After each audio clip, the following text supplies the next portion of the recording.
మరికొద్ది రోజుల్లో కమల్ హాసన్ నటించిన థగ్ లైఫ్ చిత్రం ప్రేక్షకుల ముందుకు రానుంది. ఈ సమయంలో కమల్ హాసన్ లేనిపోని చిక్కుల్లో పడ్డారు. మంగళవారం చెన్నైలో జరిగిన సినిమా ప్రీ రిలీజ్ ఈవెంట్ లో కమల్ హాసన్ మాట్లాడుతూ కన్నడం తమిళ నుంచి పుట్టింది అని కామెంట్ చేశారు. ఇదే కార్యక్రమానికి కన్నడ సూపర్ స్టార్ శివరాజ్ కుమార్ కూడా హాజరయ్యారు. ఆయన ఎదుటే ఈ వ్యాఖ్యలు చేయటం గమనార్హం. ఉయిరే ఉరవే తమిళ్, నా ప్రాణం నా బంధుత్వం తమిళం అంటూ తన ప్రసంగాన్ని ప్రారంభించిన కమల్ హాసన్ అనంతరం కన్నడ స్టార్ శివరాజ్ కుమార్ని ఉద్దేశించి మాట్లాడారు. శివరాజ్ కుమార్ వేరే రాష్ట్రంలో నివసిస్తున్న నా కుటుంబ సభ్యుడు, అందుకే ఆయన ఈ వేదికపై ఉన్నారు. అందుకే నా జీవితం బంధం తమిళ్ అని మొదలుపెట్టాను.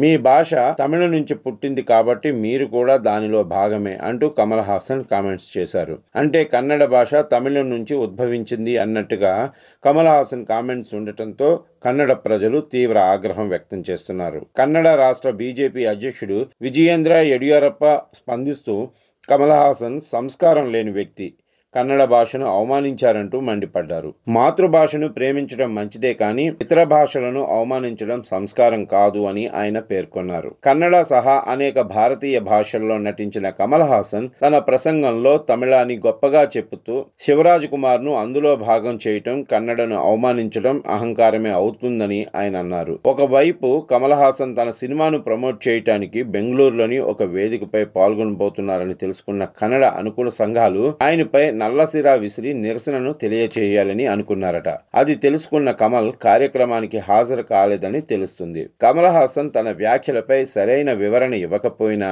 లేదా క్షమాపణ చెప్పకపోయినా సరే అతని సినిమాలను కర్ణాటకలో పూర్తిగా బహిష్కరిస్తామని కన్నడిగులు ఆగ్రహం వ్యక్తం చేస్తున్నారు.